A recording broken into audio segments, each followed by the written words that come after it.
Some gypsy kids came up to my window and were knocking on it. They handed me a trash bag, and then I see this little baby girl.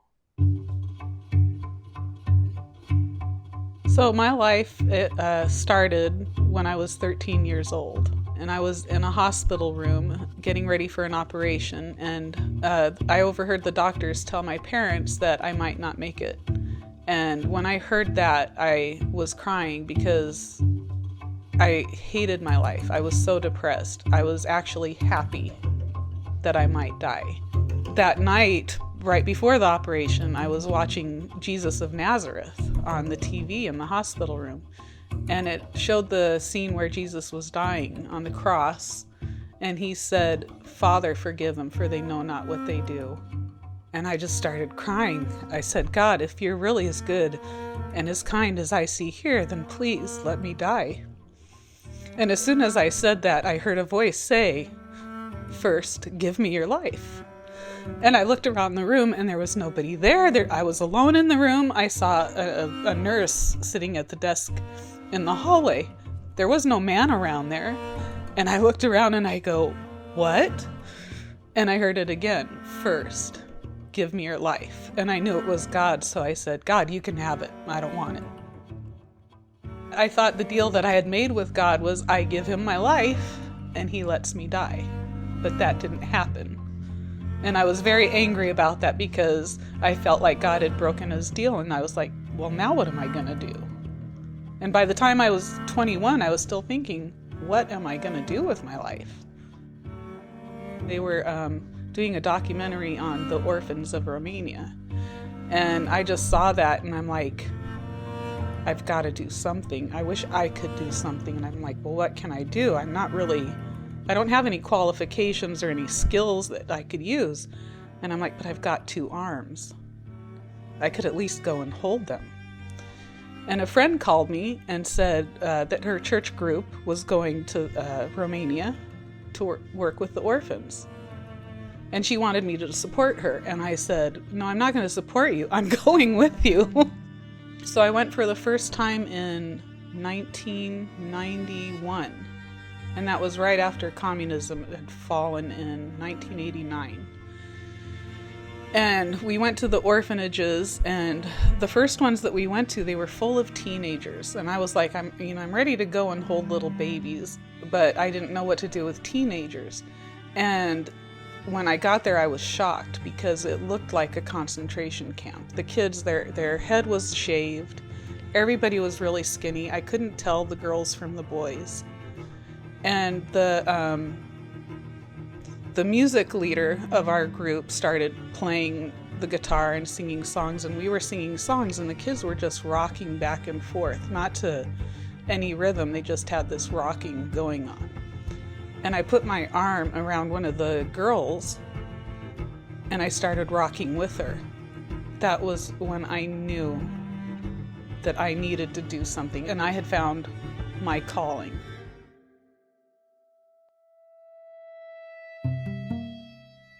9 years later, I moved to Romania. There was a church there that was working with orphans, and they were looking for a woman to take in the girls, the older girls from the orphanage, who were about to be kicked out because they had aged out, no place to go.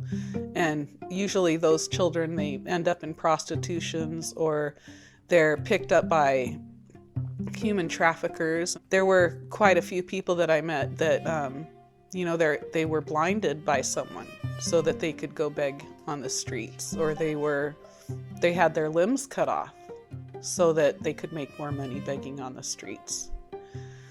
And I knew I didn't want that to happen to the girls that I had met all those years ago.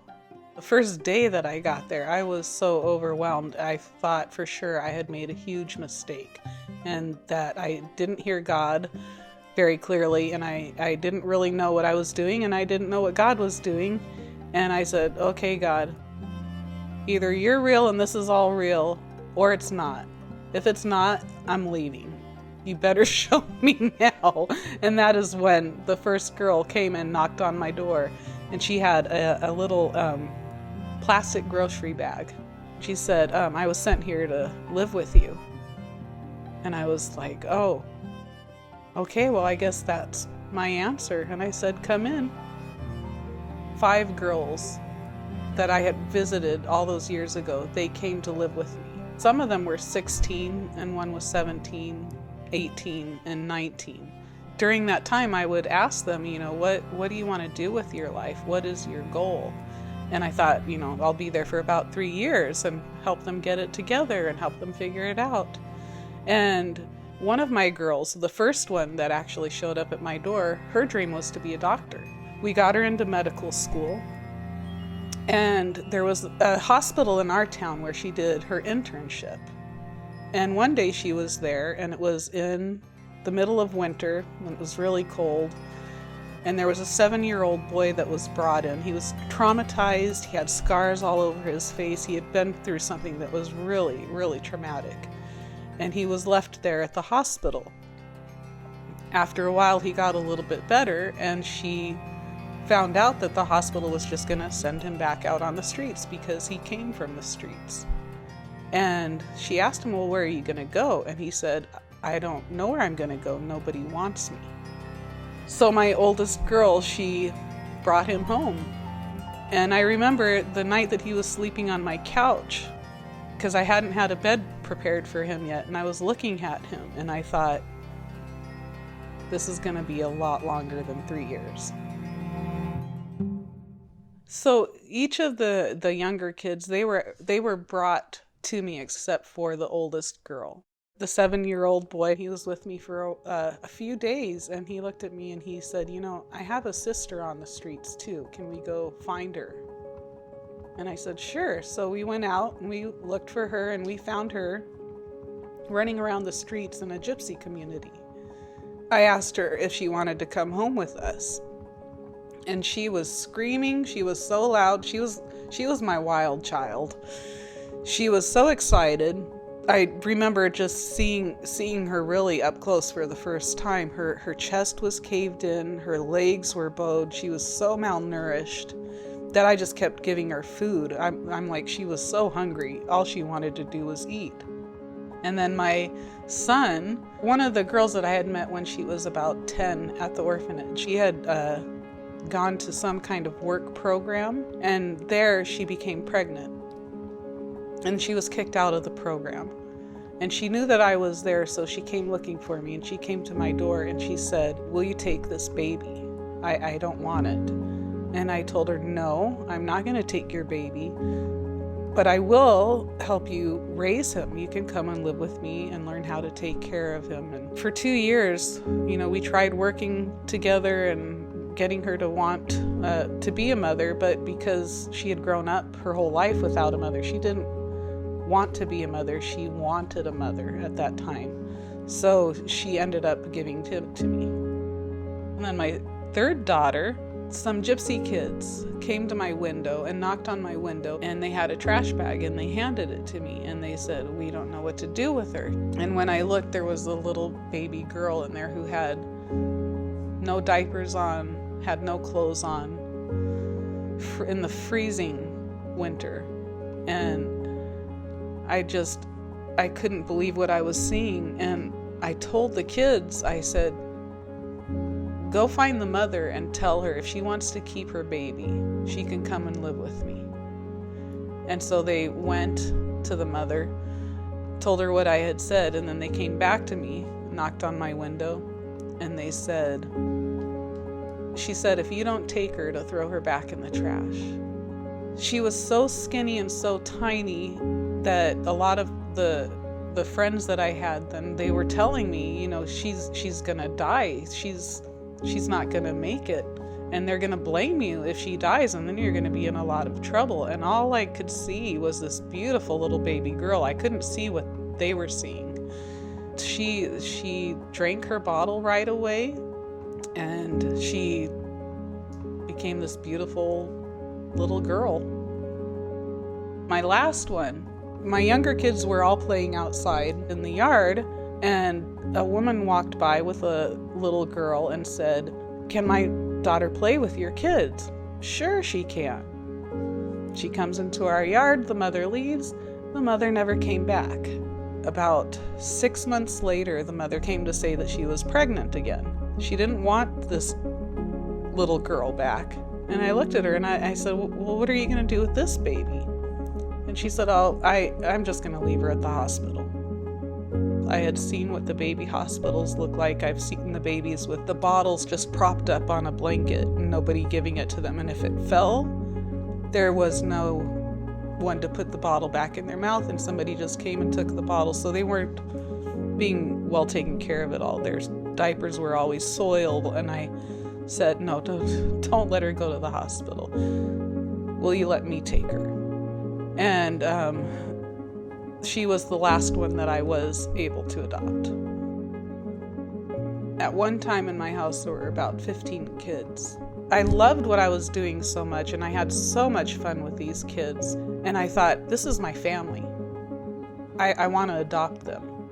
I found out what the laws were and found out that for the older kids, there wasn't a big enough age difference. So I wasn't allowed to adopt them, but I could still adopt my younger ones. But in 2004, Romania came to a moratorium on adoptions, which means that they were not allowing international adoptions anymore. I found out I could become a permanent resident and adopt. So I got my permanent residency. And I went through the court, but they refused, and I went to appeals courts after appeals courts, and it was always denied.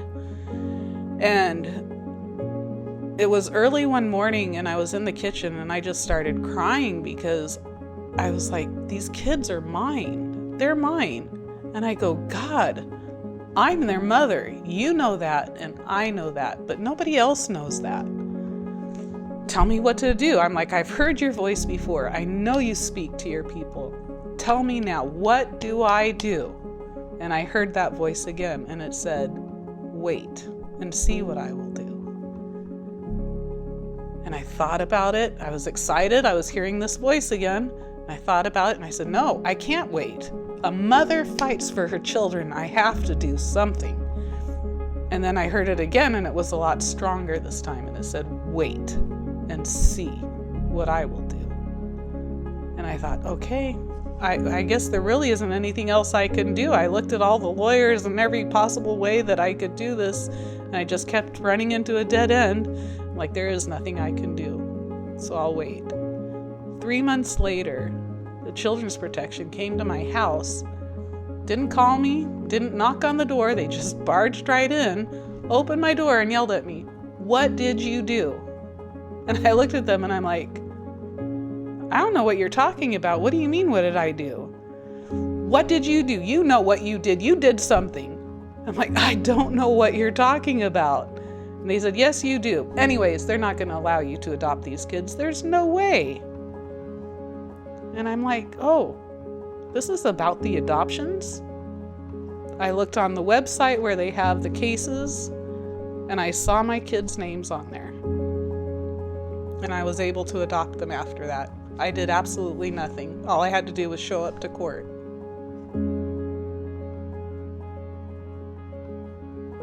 It was never my plan to adopt children, but I knew. I knew that they were mine as soon as I held them. I knew that they were my babies because, I had gone to the hospital to hold other babies that were there and change their diapers. And I loved them too. But with these babies, as soon as they were put in my arm, I knew that I would do everything with whatever I had to protect them and to care for them.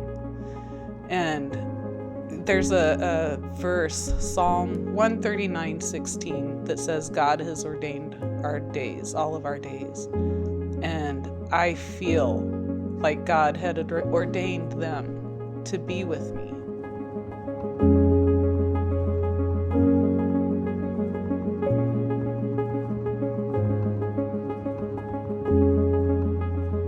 De 5 ani de când sunt la Kelly, îmi place la Kelly.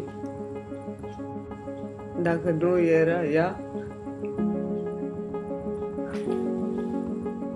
ajungeam pe drumul.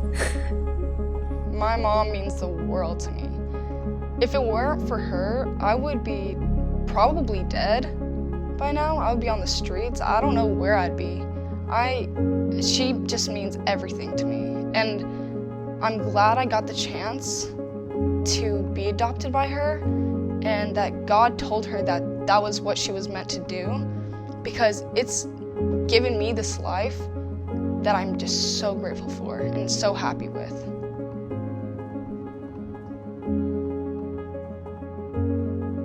I don't regret any day of it. I don't regret any child that became mine. I don't regret any part of it whatsoever.